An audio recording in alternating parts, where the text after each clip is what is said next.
가 싶은 생각이 많이 듭니다. 우리 전후 좌우 돌아보면서 같이 인사 나눠볼까요? 어서 오세요. 예, 주님, 우리 조이풀 콰이어가 여러분을 초청한 줄 믿습니다. 여러분도 정말 주님 안에서 놀라운 기쁨과 은혜, 거룩한 회복을 경험하게 되시기를 간절히 원합니다. 특별히 오늘 오후부터 우리 청년들이 문화 일보 홀로 가서 예배드리게 되었는데요. 저는 제가 조심스럽게 말씀드리자면은 그 옮겨지는 그 예배를 통해서 거기도 부흥할 줄 믿지만 저는 이곳 후암동이 더 부흥할 줄 믿습니다. 청년들이 그곳에서 그들의 모습으로 예배하는 동안 우리는 여기에서 아름다운 장년 성도님들 또 청장년 성도님들 함께 이곳에서 정말 예배하고 같이 교제할 수 있는 복된 일들이 이곳에서 넘칠 줄을 믿습니다. 여러분도 믿으시죠? 다시 하겠습니다. 여러분도 믿으시죠? 아멘. 저는 믿습니다. 그래서 놀라운 부흥이 우리 후암동에서도 아름답게 이루어질 줄을 저는 믿습니다. 우리는 지난 시간 안식일 문제로 바리새인들과 갈등이 점증되고 있는 예수님의 모습을 살펴보았습니다. 율법적인 안식일 준수에는 참다운 안식도 평안도 존재하지 않았습니다. 예수님은 그들 앞에서 자신이 안식일의 주인이심을 말씀하시고 거기에 있었던 제자들의 배고픔뿐만 아니라 거기에 손 말라 있던 사람들을 회복시켜 주시는 그런 놀라운 역사를 보여주셨습니다. 그러자 그들은 예수님을 향한 분이 가득해졌습니다. 그래서 예수님을 어떻게 처리할까? 예수님 죽여야 되겠다. 이런 생각을 하게 된 것이죠. 바로 그때 예수님은 기도하러 산으로 올라가셨습니다. 그래서 오늘 본문은 어떻게 시작합니까? 이때라고 시작합니다. 이때에. 그때는 언제입니까? 바리새인들과 서기관들이 예수님을 이제 죽여야겠다. 예수님을 없애버려야 되겠다 생각했던 바로 그때에 예수님은 산에 올라가신다는 것입니다. 물론 이전에도 예수님은 나사렛에서 강하게 배척받으신 적이 있습니다. 나사렛은 예수님이 자라신 동네였는데 예수님이 자라신 동네에서도 예수님을 배척했다는 것이죠. 그런데 이제 단순히 예수님의 자란 동네에서 예수님을 배척하는 수준이 아니라 이스라엘 전체에서 바리새인들과 서기관들을 중심으로 하여 율법을 준수하고자 하는 사람들이 예수님을 배척하는 일이 벌어지기 시작했다는 것입니다. 이때 예수님이 보여주신 모습은 다른 것이 아니라 바로 기도였습니다. 누가복음은 그 어떤 복음서보다 이 기도하시는 예수님의 모습을 많이 보여주고 있습니다. 예수님께서는 지속적으로 기도하십니다. 세례 받으실 때도 예수님은 기도하십니다. 이러한 모습을 보여주는 복음서는 누가복음서밖에 없다는 것입니다. 제가 오늘 증거하고자 하는 말씀은 매우 단순합니다. 기도가 모든 것의 열쇠가 된다는 것입니다. 따라해 볼까요? 기도가 모든 것의 열쇠가 된다. 예, 기도가 모든 것의 열쇠가 됩니다. 예수님께서 친히 모범으로 보여주신 내용이 바로 그것입니다. 기도하지 않고 또 기도 없이 살아가는 사람들 삶에는 이러한 놀라운 전환, 놀라운 변화, 놀라운 해결이 많이 나타나지 않습니다. 그러나 예수님께서는 날마다 어려운 삶의 순간 또 혹은 예수님께서 감당하셔야 될 굉장히 중요한 사역의 현장 그 지점에서 반드시 기도하시는 모습을 보여주셨다는 것입니다. 이제 문제는 그 기도가 어떤 기도였는가 하는 것이 중요한 문제라 할 수 있습니다. 또 그것이 무엇을 어떻게 다르게 만들었는가. 오늘 우리가 생각해 볼 것은 바로 두 가지입니다. 목사님, 기도가 필요한 것은 다 알고 있습니다. 그런데 어떤 기도를 해야 됩니까? 또 기도를 하면 어떻게 변화가 이루어집니까? 하는 것이 오늘 말씀의 주제가 된다는 것입니다. 저는 오늘 우리에게 이 기도의 모범을 보여주시는 주님을 함께 삼고하는 가운데 저와 여러분 모두의 삶에 놀라운 변화가 임하고 여러분이 기도 가운데 하나님의 응답을 체험하시기를 간절히 축원합니다. 오늘 본문은 첫 번째로 우리에게 예수님의 기도의 모범을 깊이 새기도록 도전하고 있습니다. 예수님 어떤 기도로 기도하셨습니까? 첫 번째는 따라해 볼까요? 예수님은 산기도하셨다. 공교롭게도 10월 9일에 저희가 산상 기도회를 개최합니다. 그래서 목사님 괜히 또 목사님이 그 하나 잡으셨구나 그렇게 생각하시는 분들 계실 수 있겠지만 전혀 저희가 이 본문을 선택한 적이 없습니다. 그래서 여러분 오해하지 않으셨으면 좋겠습니다. 예수님께서는 산에 올라가셔서 기도했습니다. 목사님 산, 바다, 강 뭐 다 중요한가요? 그렇지 않고 산 기도가 중요한데 그 이유는 무엇이냐 하면은 예수님께서 사역의 현장을 떠나서 제자들과 함께 있던 현장을 떠나서 스스로 완전히 단절되고 완전히 고립된 곳에서 기도하셨다는 것이 중요하기 때문에 그렇습니다. 산에 올라갔다는 사실이 중요한 것이 아니라 산기도로 표상되는, 산기도가 상징하는 완전한 고립과 단절, 깊은 고독 속에서 예수님이 기도했다는 것입니다. 이것이 매우 중요한 내용이 될 수 있습니다. 바리새인들과의 대립 속에서 십자가의 길을 가시는 예수님께서 다른 사람들에게 더 인기를 받고 제자들 가운데 더 위로받고 사람들에게 그래도 너는 나 좋아하지, 너는 나 배척하지 않을 것이지라는 확인을 받으면서 예수님 사역의 새로운 국면을 열어가신 것이 아니라, 예수님께서는 스스로를 완전히 고립시키시고 완전히 세상과 단절시키시며 산에 올라가셔서 하나님과 독대하며 기도하는 자리를 가지셨다는 것입니다. 이것이 오늘날 우리 현대를 살아가는 신자들에게 너무나도 필요한 일이 아닐 수 없는 것입니다. 하나님과의 완전한 독대, 세상과의 완전한 단절, 그것들이 우리 가운데 너무 없어지고 있다는 것이죠. 우리는 날마다 세상 속에서 우리의 힘을 받고, 세상 속에서 문제 해결을 받고, 세상 속에서 지혜를 구하며, 세상 속의 능력을 구하며 살아갈 때가 너무나도 많이 있습니다. 근데 예수님께서는 전혀 의외로 세상 속에서 지혜를 받고 위로를 받고 힘을 얻고 살아가야 되는 그 시점에 오히려 산에 올라가셨다는 것이죠. 바리새인들과 대립되고 이제 예수님께서는 본격적으로 십자가를 향해 가시는 모습이 더욱더 확연히 드러나고 있는 바로 그때에 예수님은 세상을 등지시고 산으로 올라가셔서 기도하기 시작했다는 것입니다. 저는 여러분들 안에 이러한 고립된 기도, 예수님처럼 하나님과 완전히 독대하는 기도가 회복되기를 간절히 축원합니다. 두 번째로 예수님의 기도는 하나님의 기도였습니다. 우리말로는 12절에 보니까 하나님께 기도하셨다고 되어 있는데, 원어 성경에는 하나님께 기도했다는 표현이 없습니다. 그러면 어떻게 이걸 이해해야 될까요? 원어 성경에는 예수님께서 하나님의 기도로 기도하셨다고 되어 있어요. 하나님의 기도로 기도하셨다. 그래서 성경을 해석할 때 이것을 의역해서 이러한 의미가 있겠다 해가지고 하나님께 기도했다고 해석한 것뿐이지, 원래 원어로 보자면 하나님의 기도를 했다라고 나와 있다는 것입니다. 하나님의 기도를 했다는 것은 무엇입니까? 단순히 예수님께서 예수님의 필요를 간구하고 또 예수님께서 정말 이 모든 상황에 대하여서 예수님이 바라보시는 관점에서만 기도하신 것이 아니라, 도리어 예수님의 기도가 점차적으로 하나님께서 원하시는 방향으로 변화되고 있었음을 저와 여러분 모두에게 강하게 보여주는 것입니다. 이러한 기도의 전환, 다시 말해서 나는 나의 기도의 제목을 가지고 나왔는데 조금씩 하나님께서 그 기도의 내용을 바꿔주시고 기도의 관점을 바꿔주시고 우리가 기도하는 이 모습을 바꿔주시면서 우리의 기도를 기도자의 기도, 나의 기도로부터 하나님의 기도로 바꾸어 가시는 놀라운 역사를 예수님께서 지금 저와 여러분에게 보여주고 계시다는 것입니다. 우리의 기도의 성장이 왜 이루어지지 않습니까? 기도 제목이 늘 똑같기 때문에 그렇습니다. 기도 제목이. 목사님들도 가끔 그런 실수를 많이 하세요. 그래서 목사님께서 대표 기도를 하시거나 할 때 그 자리는 이 축복의 자리인데 목사님께서 갑자기 음식에 대해서 감사하는 기도를 할 때도 있다는 거죠. 왜 그럴까요? 습관적으로 기도하다 보니까 튀어나오는 거예요. 그 내용이 무엇인지도 모르고. 기도자가 어떻게 되는 것입니까? 자기 기도에 갇혀 있는 것입니다. 내가 이게 필요하고 이 문제가 해결돼야 되고 이게 나한테 없으면 내가 뭐 살 수가 없고, 이러한 식으로 자기의 생각, 자기의 관점, 자기의 상황 속에 사로잡혀서 그 기도만 하고 끝나버리는 것이죠. 그러다 보면 어떤 일이 발생합니까? 응답이 주어진다 할지라도 마치 그것은 무엇 같냐 하면은 내가 지성이면 감천이다, 열심히 기도했더니 응답이 있었다 하는 수준으로 멈춘다는 것입니다. 근데 어떤 변화가 있죠? 진짜 기도를 체험한 분들은 이런 게 있어요. 처음에 기도를 시작했어요. 내 문제가 너무 급했고 내 상황이 너무 힘들었어요.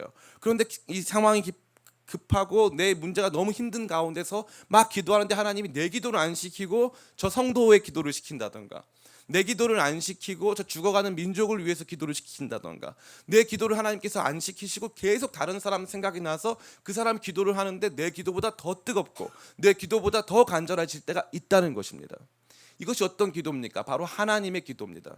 이 하나님의 기도 안에서 어떤 변화가 일어납니까? 관점의 변화가 일어나는 거죠.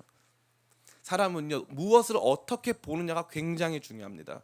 내 문제에 몰입되어서 그것을 반드시 이러한 방향으로만 해석하고 이러한 방향으로만 해결해야 된다라고 하는 그러한 강박이 우리 자신으로 하여금 하나님의 기도를 하지 못하게 만들고 날마다 땅의 기도, 날마다 나의 기도에 사로잡히게 만들어서 기도 자체에 대한 신선함을 잃게 만들 때가 너무나도 많다는 것입니다. 저는 여러분들이 하나님 앞에 나가서 기도하는 가운데 여러분의 기도가 하나님의 기도로 변화되어지는 놀라운 복을 체험하시기를 간절히 원합니다.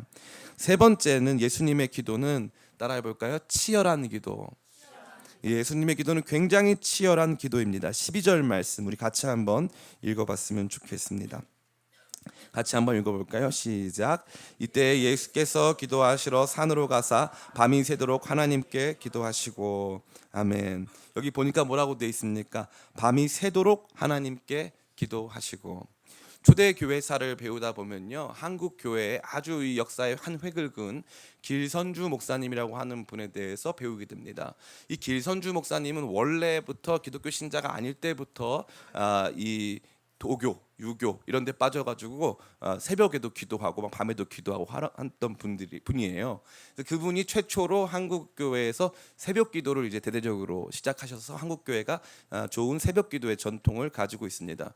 이것을 배우는 신대원생들 중 학생들 중에 95% 정도는 그 길선주 목사님을 욕하고 있습니다. 길선주 목사님 때문에 한국 교회 새벽 기도가 생겼다 이거죠.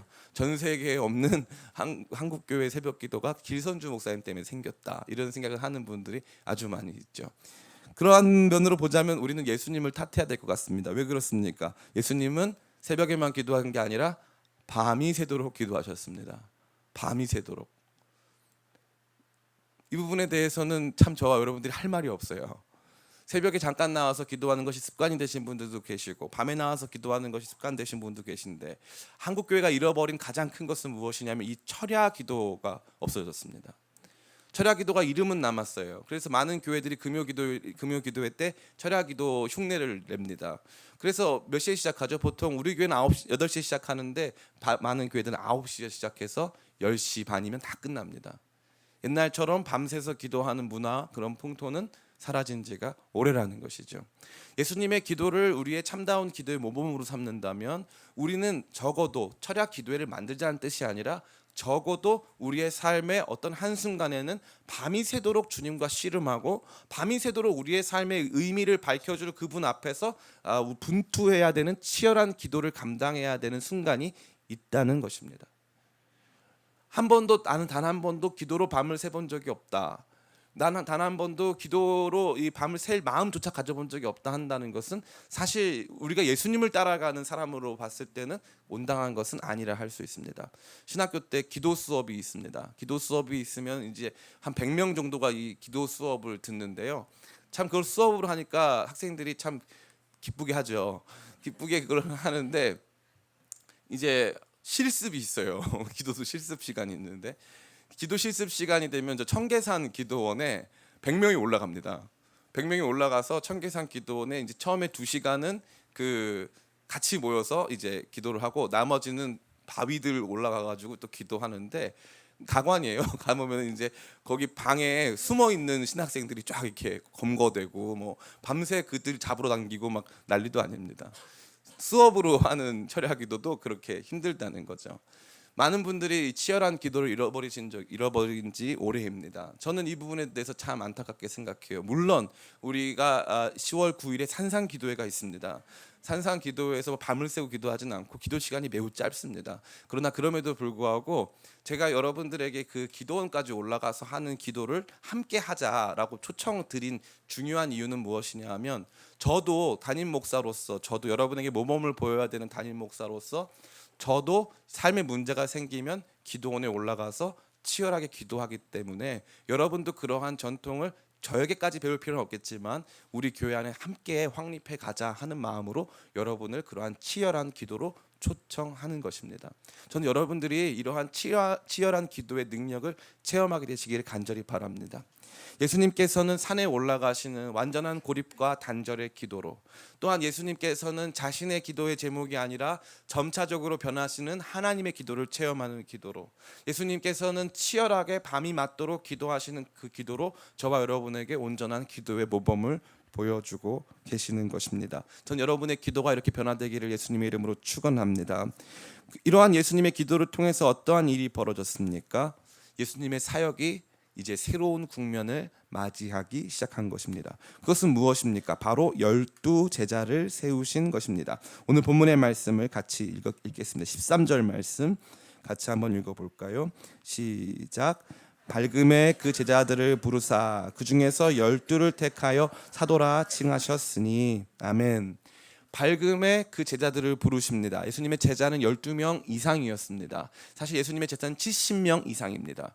70명 이상 되어지는 제자들 가운데 12명을 따로 부르셔서 그들을 사도라 칭하셨다는 것을 오늘 본문은 저와 여러분들에게 보여주고 있습니다. 예수님은 새롭게 세워질 영적인 이스라엘을 대표하는 사람들을 세우고 그들을 훈련시키시고 가르치시는 사역을 시작하게 되신 것입니다. 그 이전까지의 사역이 예수님 자체에 집중되고 예수님께서 하신 일들만 나열됐다면, 이제부터는 예수님이 제자들을 세우시고 제자들을 가르치시고 제자들을 파송하시고 제자들을 훈련시키시는 내용으로 예수님 사역의 변화가 일어나고 있다는 것입니다. 그래서 재미있는 것은 다음 주에 살펴보게 되겠지만, 예수님의 가르침 평지순 부분에서 다른 것이 아니라 이 말씀을 사람들에게 하지 않으시고 누구에게 합니까? 제자들에게 합니다. 6장 20절을 이렇게 말합니다. 예수께서 눈을 들어 제자들을 보시고 이르시되. 이제는 예수님의 모든 사역의 방향, 예수님의 모든 가르침의 방향이 제자들을 통과하여 백성들 혹은 무리들로 나아가는 방향으로 변화되었다는 것입니다. 이것은 참으로 놀라운 것입니다. 예수님께서 이것을 모르셨던 것은 결코 아닙니다. 그러나 그럼에도 불구하고 하나님께서 바로 지금 그 12명을 세워서 이스라엘을 대표하고 나중에 세워질 교회의 지도자들로 그들을 부르셔서 그들을 훈련시키시는 사역을 시작하라고 예수님께 말씀하신 것입니다. 예수님은 여기서 지혜를 얻으셨고 예수님은 여기서 방향을 얻으셨고 여러 가지 전환을 경험하게 되신 것입니다. 기도자가 경험하게 되는 것은 바로 이것입니다. 그 이전까지 나를 힘들게 했던 상황들, 나를 힘들게 했던 사람들, 거기에 머무르고 거기에서 아파하고 있던 것에서 벗어나서 새로운 돌파구, 새로운 삶의 방향의 전환을 경험하게 되는 것입니다. 저는 이것을 여러분이 경험하게 되시기를 간절히 축원합니다. 그 전까지는 우리의 삶의 모든 기도의 내용, 우리의 삶의 모든 아픔의 내용이 나와 관련되어 있었고 내가 바라보는 관점에 갇혀 있었다면, 아까 말씀드린 것 같은 예수님의 기도를 통하여 조금씩 우리의 삶의 방향들이 변화되어 이제는 그 전까지는 주어져 있지 않던 제자들을 사도로 세우고 그들을 가르치고 훈련시키는 방향으로 모든 사역의 국면이 전환되고 있다는 것입니다. 뿐만 아니라 그 이전과는 비교할 수 없는 많은 사람들이 고침을 받고 있음을 우리는 볼 수 있습니다. 예수님의 사역의 지평이 그 이전에 비해서 훨씬 확대되고 있다는 것을 우리는 볼 수 있다는 것이죠. 17절부터 19절까지의 말씀입니다. 같이 한번 읽어볼까요? 시작. 예수께서 그들과 함께 내려오사 평지에 서시니 그 제자의 많은 무리와 예수의 말씀도 듣고 병고침을 받으려고 유대 사방과 예루살렘과 두로와 시돈의 해안으로부터 온 많은 백성도 있더라. 더러운 귀신에게 고난받는 자들도 고침을 받은지라. 온 무리가 예수를 만지려고 힘쓰니 이는 능력이 예수께로부터 나와서 모든 사람을 낫게 함이러라. 아멘. 여기에 제일 많이 나오는 단어는 무엇이죠? 많은, 모든, 온, 이런 단어겠습니다. 참 재밌죠. 그 전까지 예수님께서는 한 사람씩 고쳐주셨습니다. 예수님의 사역에서 강조되고 있던 것은 예수님이 한 사람씩 고쳐주고 있는 내용이죠. 물론 누가복음 4장에 많은 사람을 고치신 내용이 짤막하게 기록되어 있지만, 이렇게 많은 사람들이 각 지역, 유대 사방과 예루살렘과 두로와 시돈의 해안으로부터 온 많은 백성이 있더라. 많은 지역, 다양한 지역에서부터 온 많은 사람이 있었고 그들에게 예수님께서 병도 고치실 뿐만 아니라 귀신도 내어쫓고 말씀도 가르쳤다고 하는 놀라운 기록이 이 본문에서 강조되어 기록되어 있는 것입니다. 저는 이 부분에서 평지라는 단어가 참 좋습니다. 평지. 목사님 왜 평지 좋아하세요? 제가 그 저희 조합평전도사님 저보고 설교 너무 길게 한다고 했는데 그 산지보다 평지를 좋아하는 여러 가지 이유가 있는데 일단은 살기가 편해서 좋아하는 면이 있지만 이 본문에서는 그 뜻은 사실 아니고요. 예수님은 기도하러 산으로 가셨는데 기도하러 산으로 가신 예수님이 어디로 내려오신 거예요? 사람들이 많은 평지로 내려오신 거예요. 이게 기독교와 불교의 가장 큰 차이예요. 불교는 신앙이 좋을수록 어디로 가야 돼요? 산으로 가야 돼요. 자기를 수행하고 자기를 닦아내고 자기 안에 있는 탐욕들을 제거해서 조금씩 이 열반에 오르는 조금씩 이 속세로부터 완전히 이탈되는 모습을 보여줘야 되지 않습니까? 근데 우리 기독교는 어떻습니까? 우리도 산에 가요. 우리도 단절되고 고립된 곳에서 하나님께 기도합니다. 근데 결국 우리는 어디로 내려옵니까? 평지로 내려옵니다. 사람들이 많은 평지로. 누구와 함께 내려옵니까? 여기 본문에 기록되어 있어요. 예수께서 그들과 함께 내려오사. 올라가실 때는 혼자 올라가셨는데 내려오실 때는 제자들과 함께 내려오십니다. 기도는 놀라운 변화를 만들었습니다. 이제 함께 내려오셔서 함께 사역하시고 이제는 산으로 올라가셨던 예수님께서 평지에서 수많은 백성들을 만나면서 그들을 고쳐주고 계시다는 것입니다. 저는 여러분들이 이것을 경험하게 되셨길 간절히 원합니다. 우리는 기도하기 전에 너무 괴롭고 힘든 상황 속에 놓여져서 완전한 고립을 선택하고 하나님께 나아가서 치열하게 기도하는 가운데 하나님의 기도로 우리의 기도가 변화되는 것을 경험했습니다. 그리고 나서 어떤 일이 보여집니까? 그리고 나서 하나님께서는 우리를 산에 그대로 있으라 하지 않으시고 어디로 나아가라고 합니까? 평지로 나아가라 하는 것입니다. 제가 좋아하는 찬송가 중에 저 장미꽃 위에 있으리라는 찬양이 있습니다. 그 가사가 이래요. 밤늦도록 동산 안에 주와 함께 있으려 하나 괴로운 세상에 할 일이 많아서 날 가라 명하신다. 저는 그 찬송가가 너무 좋습니다. 밤늦도록 주와 함께 동산에 머물기를 원했고 밤늦도록 주님과 교제했고 기도가 날마다 더욱더 뜨거워지는 것을 경험했는데 그 기도의 자리에만 머무르는 신앙인은 죄송한 말이지만 없다는 것입니다. 기도의 자리에 머물렀던 신앙인들은 반드시 그곳에서 다시 내려가야 할 평지에 대한 말씀을 받습니다. 다시 내려가서 사람들을 만납니다. 다시 내려가서 수많은 사람들을 고쳐주고 그들을 품어주고 끌어안아 주는 것입니다. 기도는 그러한 의미에서 우리로 하여금 진정한 화해를 만들어내고 기도는 그러한 의미에서 진정한 행동을 만들어내는 위대한 전환의 열쇠라고 할 수 있는 것입니다. 여러분들의 삶은 어떠십니까? 이제 삶이 너무 지치고 피곤해서 산에 가서 주님과 함께 있기만을 원하십니까? 예, 그 길을 여러분이 선택하셨으면 좋겠습니다. 그렇게 주님과 함께 거하고 주님 안에서 치열하게 기도하면서 삶의 모든 것들을 주님 앞에 토해내고 완전히 주님 앞에서 무너져 내렸을 때 우리의 기도는 조금씩 우리가 생각했던 방향을 벗어나서 하나님의 기도로 채워지고 하나님의 기도로 채워진 우리의 삶은 산에서부터 내려와 평지에서 더 많은 사람들을 변화시키고 더 많은 사람들을 새롭게 하는 방향으로 나아간다는 것입니다. 그 이전에는 나의 문제를 가지고 산으로 올라갔다면 이제 평지에 내려와 수많은 사람들의 문제를 가슴으로 끌어안고 그것들을 해결해 주는 멋있는 모습으로 변화될 수 있다는 것입니다. 우리는 여기에서 새로운 교훈을 얻게 됩니다. 첫 번째로 기도는 모든 것을 새롭게 하는 엄청난 사건이 되었다는 것입니다. 그 이전과 그 이유를 완전히 바꾸었습니다. 산에서부터 평지, 혼자 올라가셨다가 제자들과 함께 내려오심, 바리새인들과의 대립 가운데 있다가 이제는 수많은 사람들을 유대 사방과 예루살렘과 두로와 시돈에서부터 온 수많은 사람들을 고치고 변화시키는 완전한 전환과 변화의 열쇠가 기도에 있었음을 우리는 보게 된 것입니다. 두 번째로 기도는 엄청난 효율성을 가진다는 것을 기억해야 될 필요가 있습니다. 우리는 대부분 남는 시간에 기도를 합니다. 이제 시간이 남았으니까 기도해야 되겠다. 그런데 왜 그렇습니까? 거기에 깔려있는 마음은 내가 일을 하는 것이 훨씬 효율적이라고 생각하기 때문에 그렇습니다. 기도할 바에는 내가 일을 하겠다. 기도하는 시간보다는 내가 말씀을 읽거나 설교를 듣는 시간이 더 필요할 것이다 라고 생각해서 기도 자체를 비효율적으로 여길 때가 많다는 것입니다. 그런데 재미있는 것은 예수님께서 밤이 새도록 기도하셨는데 밤이 새도록 기도한 이후에 모든 일들이 더욱더 순조롭게 모든 일들이 더욱더 아름답고 복되게 변화되고 있었다는 것입니다.